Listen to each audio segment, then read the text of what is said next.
നമസ്കാരം, എല്ലാവർക്കും സ്വാഗതം. ഇന്നത്തെ ഡെയിലി അപ്ഡേറ്റ്സിലേക്ക്. ഇന്ന് 2026 ജൂലൈ മാസം 19-ാം തീയതി ഞായറാഴ്ച. ഇന്നത്തെ ഏറ്റവും പ്രധാനപ്പെട്ട വാർത്താ അപ്ഡേറ്റുകളും നാളെയും തുടർന്നുള്ള ദിവസങ്ങളിൽ നിങ്ങൾ അറിഞ്ഞിരിക്കേണ്ട, ശ്രദ്ധിക്കേണ്ട വളരെ പ്രധാനപ്പെട്ട വാർത്താ അപ്ഡേറ്റുകൾ, അറിയിപ്പുകൾ എന്തൊക്കെയെന്നാണ് ഇന്നത്തെ ഡെയിലി അപ്ഡേറ്റ്സിൽ നിങ്ങളുമായിട്ട് ഷെയർ ചെയ്യുന്നത്. എല്ലാ പ്രേക്ഷകരും പൂർണ്ണമായിട്ട് ഈ അപ്ഡേറ്റുകൾ ശ്രദ്ധിക്കുക. നിങ്ങളെല്ലാവരും വീഡിയോ ഒന്ന് ലൈക്ക് ചെയ്ത് എല്ലാ പ്രേക്ഷകരിലേക്ക് മറക്കാതെ ഷെയർ ചെയ്ത് എത്തിക്കുക. നമ്മുടെ വാട്സപ്പ് ഗ്രൂപ്പിൽ ജോയിൻ ചെയ്യുക. വാർത്തകളും അറിയിപ്പുകളും എല്ലാ ദിവസവും കൃത്യമായി നിങ്ങൾക്ക് വാട്സപ്പ് ഗ്രൂപ്പുകളിൽ ലഭ്യമാകുന്നതാണ്. നമ്മുടെ വാട്സപ്പ് ഗ്രൂപ്പിൻ്റെ ലിങ്ക് വീഡിയോയുടെ ഡിസ്ക്രിപ്ഷനിൽ കമൻറ്റിൽ നൽകിയിട്ടുണ്ട്. സോ എല്ലാ പ്രേക്ഷകരും മറക്കാതെ ഏതെങ്കിലും ഒരു ഗ്രൂപ്പിൽ ജോയിൻ ചെയ്യുക. ഏറ്റവും ആദ്യത്തെ പ്രധാനപ്പെട്ട വാർത്താ അപ്ഡേറ്റ്, വാഹന അപകടങ്ങളിൽ ഗുരുതരമായിട്ട് പരിക്കേൽക്കുന്നവർക്ക് 1.5 ലക്ഷം രൂപ വരെയുള്ള ചികിത്സാ ചെലവ് അടിയന്തരമായിട്ട് അനുവദിക്കുന്ന കേന്ദ്ര പദ്ധതിയായിട്ടുള്ള PM റാഹത്ത് പരീക്ഷണാടിസ്ഥാനത്തിൽ തിരുവനന്തപുരം മെഡിക്കൽ കോളേജിൽ നടപ്പിലാക്കിയതായിട്ട് ഗതാഗത മന്ത്രി CP ജോൺ അറിയിച്ചു. സംസ്ഥാനത്തെ എല്ലാവർക്കും ഈ ആനുകൂല്യം ലഭിക്കുന്നതായിരിക്കും. പദ്ധതി പ്രകാരം അപകട വിവരം 24 മണിക്കൂറിനുള്ളിൽ കേന്ദ്ര പോർട്ടലിൽ ഓൺലൈനായിട്ട് രേഖപ്പെടുത്തുകയും FIR രജിസ്റ്റർ ചെയ്യുകയും വേണം. ചെറിയ പരിക്കുകളാണെങ്കിൽ കേസ് രജിസ്റ്റർ ചെയ്യാൻ 48 മണിക്കൂർ വരെ സാവകാശം ലഭിക്കും. ഇതിനാവശ്യമായ സൗകര്യങ്ങൾ ആശുപത്രികളിൽ ഒരുക്കേണ്ടതുണ്ട്. പദ്ധതിയുടെ പ്രാരംഭ ചെലവുകൾ ഗതാഗത വകുപ്പാണ് വഹിക്കുന്നത്. നിലവിൽ പരിക്കേറ്റ ഒരാൾക്ക് ഈ പദ്ധതി വഴി ചികിത്സാ സഹായം ലഭ്യമാക്കിയിട്ടുണ്ട്. സ്വകാര്യ ആശുപത്രികളെ കൂടി ഈ പദ്ധതിക്ക് കീഴിൽ കൊണ്ടുവരുന്ന കാര്യം പരിഗണനയിലാണെന്നും മന്ത്രി വ്യക്തമാക്കി. ഇതോടൊപ്പം ഗതാഗത വകുപ്പിൽ മറ്റ് ചില പ്രധാനപ്പെട്ട മാറ്റങ്ങൾ കൂടി പ്രഖ്യാപിച്ചിട്ടുണ്ട്. മോട്ടോർ വാഹന വകുപ്പ് ഓഫീസുകളിൽ വൈകിട്ട് 4 മണി മുതൽ 5 മണി വരെ സന്ദർശകർക്ക് ഉദ്യോഗസ്ഥരെ നേരിൽ കാണാനായിട്ട് അനുമതി നൽകും എന്നതാണ് ഇതിൽ ഏറ്റവും ആദ്യത്തെ കാര്യം. കൂടാതെ ട്രാൻസ്പോർട്ട് വാഹനങ്ങൾക്ക് സംസ്ഥാനത്തെ ഏത് ഓഫീസിലും ഫിറ്റ്നസ് ടെസ്റ്റ് നടത്താനുള്ള അനുമതി നൽകിയിട്ടുണ്ട്. ഗതാഗത നിയമലംഘനങ്ങൾക്കുള്ള പിഴത്തുകയിൽ 50% ഇളവ് നൽകുന്ന പദ്ധതി ഉടൻ നടപ്പിലാക്കുമെന്നും മന്ത്രി അറിയിച്ചു. ഇവ കൂടാതെ ടൂറിസ്റ്റ് ബസ്സുകളിലെ അമിത ശബ്ദ സംവിധാനങ്ങളൊക്കെ തന്നെ നീക്കം ചെയ്യുന്നതിനായിട്ട് പ്രത്യേക പരിശോധന ആരംഭിക്കുന്നതാണ്. വാഹനങ്ങളിൽ അപകടകരമായിട്ടുള്ള രീതിയിലുള്ള മാറ്റങ്ങൾ വരുത്താൻ അനുവദിക്കില്ലെന്നും ഗതാഗത വകുപ്പിന് കീഴിലുള്ള വിവിധ പദ്ധതികളുടെ ഏകോപനത്തിനായിട്ട് ഒരു ട്രാൻസ്പോർട്ട് കോർഡിനേഷൻ കമ്മിറ്റി രൂപീകരിച്ചിട്ടുണ്ടെന്നും മന്ത്രി കൂട്ടിച്ചേർത്തു. ഗതാഗത വകുപ്പിൽ നിലവിൽ വന്നിട്ടുള്ള പ്രധാനപ്പെട്ട മാറ്റങ്ങൾ ഇവയൊക്കെയാണ്. അടുത്ത പ്രധാനപ്പെട്ട വാർത്താ അപ്ഡേറ്റ്, ഗൂഗിൾ പേ, ഫോൺ പേ, പേടിഎം തുടങ്ങിയ UPI പേയ്മെൻറ്റുകൾക്ക് ചാർജ് ഈടാക്കാൻ കേന്ദ്ര സർക്കാർ ആലോചിക്കുന്നതായിട്ട് റിപ്പോർട്ട്. എന്നാൽ വൻകിട വ്യാപാരികളിൽ നിന്ന് മാത്രം ചാർജ് ഈടാക്കാനുള്ള നിർദ്ദേശമാണ് ഇപ്പോൾ സർക്കാരിൻ്റെ പരിഗണനയിലുള്ളത്. ഡിജിറ്റൽ പണമിടപാടുകൾ പ്രോത്സാഹിപ്പിക്കുന്നതിനായിട്ട് 2020 വൻകിടക്കാരിൽ നിന്നും ഒഴിവാക്കിയ മർച്ചൻ്റ് ഡിസ്കൗണ്ട് റേറ്റ് MDR പുനഃസ്ഥാപിക്കാനാണ് നീക്കം. പ്രമുഖ സാമ്പത്തിക മാധ്യമമായിട്ടുള്ള ഇക്കണോമിക് ടൈംസ് ആണ് ഇക്കാര്യം റിപ്പോർട്ട് ചെയ്തിരിക്കുന്നത്. ഈ പുതിയ നിർദ്ദേശം അനുസരിച്ച് വാർഷിക വിറ്റുവരവ് 1 കോടി മുതൽ 1.5 കോടി രൂപയ്ക്ക് മുകളിലുള്ള വൻകിട വ്യാപാരികൾക്ക് മാത്രമായിരിക്കും MDR ബാധകമാവുക. കൂടാതെ 2000 രൂപയിൽ അധികമുള്ള UPI ഇടപാടുകൾക്ക് മാത്രമായിരിക്കും ഇത്തരത്തിൽ ഫീസ് ഈടാക്കുക. 2020 MDR ഒഴിവാക്കിയതിന് ശേഷമാണ് രാജ്യത്തെ UPI ഇടപാടുകളിൽ വൻ വർധനവ് ഉണ്ടായത്. പുതിയ നിർദ്ദേശം നടപ്പിലാക്കിയാലും സാധാരണക്കാരെയും ചെറുകിട വ്യാപാരികളെയും ഇത് യാതൊരു വിധത്തിലും ബാധിക്കില്ല. UPI വഴി പണം സ്വീകരിക്കുന്നവരിൽ 90% ചെറുകിട വ്യാപാരികൾ ആയതിനാൽ തന്നെ ഇവർക്ക് പുതിയ നിയമത്തിൽ പൂർണ്ണ ഇളവ് ലഭിക്കുന്നതാണ്. നാഷണൽ പേയ്മെൻറ്റ്സ് കോർപ്പറേഷൻ ഓഫ് ഇന്ത്യയുടെ കണക്കുകൾ പ്രകാരം 2016-17 സാമ്പത്തിക വർഷത്തിൽ വെറും 2 കോടി രൂപയായിരുന്നു രാജ്യത്തെ UPI ഇടപാടുകൾ.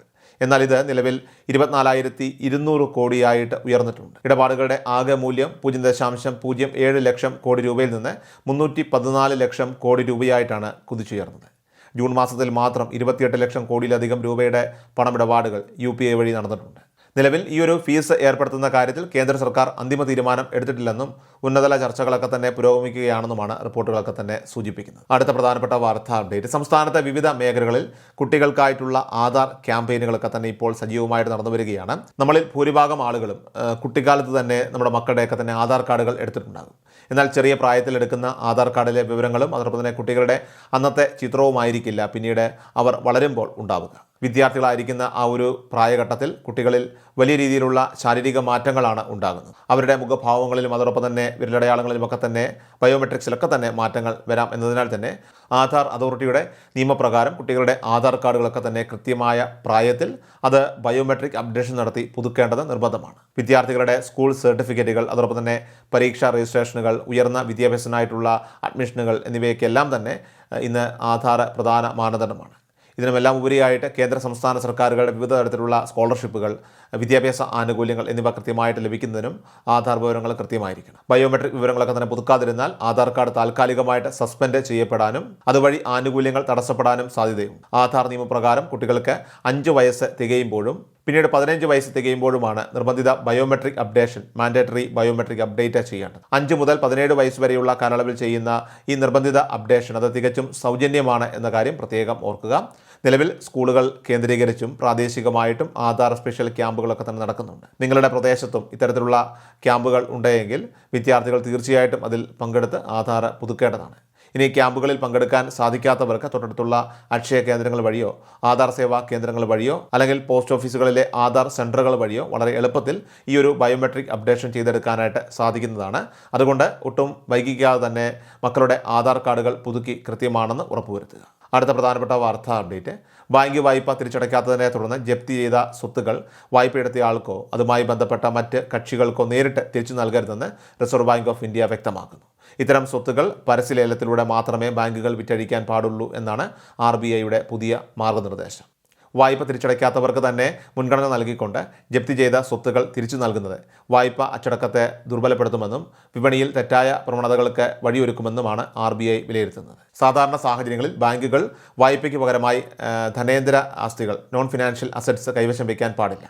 എന്നാൽ വായ്പകൾ നിഷ്ക്രിയ ആസ്തിയായിട്ട് NPA ആയിട്ട് മാറുകയും നിയമപരമോ കരാർപരമോ ആയിട്ടുള്ള നടപടികളൊക്കെ തന്നെ സ്വീകരിക്കേണ്ടി വരികയും ചെയ്യുന്ന സാഹചര്യങ്ങളിൽ ഈടായിട്ട് നൽകിയ സ്വത്തിൻ്റെ ഉടമസ്ഥാവകാശം ബാങ്കുകൾക്ക് ഏറ്റെടുക്കാം. ഇങ്ങനെ ജപ്തി ചെയ്യുന്ന സ്വത്തുകൾ അത് പരമാവധി 7 വർഷത്തിനുള്ളിൽ തന്നെ വിറ്റഴിക്കണമെന്നും അതിനായി പരസ്യലേലം ഉൾപ്പെടെയുള്ള സുതാര്യമായിട്ടുള്ള നടപടികൾ എത്രയും വേഗം സ്വീകരിക്കണമെന്നും ബാങ്കുകൾക്ക് നിർദ്ദേശമുണ്ട്. ഇതുമായി ബന്ധപ്പെട്ട കരട് മാർഗനിർദ്ദേശങ്ങളൊക്കെ തന്നെ ഈ വർഷം മെയ് മാസത്തിൽ RBI പൊതുജനങ്ങളുടെയും മറ്റു പങ്കാളികളുടെയും ഒക്കെ തന്നെ അഭിപ്രായത്തിനായിട്ട് പ്രസിദ്ധീകരിച്ചിരുന്നു. ജപ്തി ചെയ്ത സ്വത്ത് വായ്പയെടുത്തവർക്ക് തന്നെ തിരിച്ചു വാങ്ങാൻ അവസരം നൽകണമെന്ന നിർദ്ദേശം ചിലർ മുന്നോട്ട് വച്ചിരുന്നുവെങ്കിലും അത് വായ്പ അച്ചടക്കത്തെ ബാധിക്കുമെന്നതിനാൽ തന്നെ RBI അത് പൂർണ്ണമായും നിരസിക്കുകയായിരുന്നു. അടുത്ത പ്രധാനപ്പെട്ട വാർത്താ അപ്ഡേറ്റ്, ജൂലൈ മാസത്തിലെ സാമൂഹ്യ സുരക്ഷാ ക്ഷേമ പെൻഷൻ വിതരണവുമായി ബന്ധപ്പെട്ട വളരെ പ്രധാനപ്പെട്ട അറിയിപ്പുകൾ ഇപ്പോൾ പുറത്തു വന്നിരിക്കുകയാണ്. സംസ്ഥാനത്തെ വിതരണ നടപടികളൊക്കെ തന്നെ ആരംഭിച്ചിരിക്കുകയാണ്.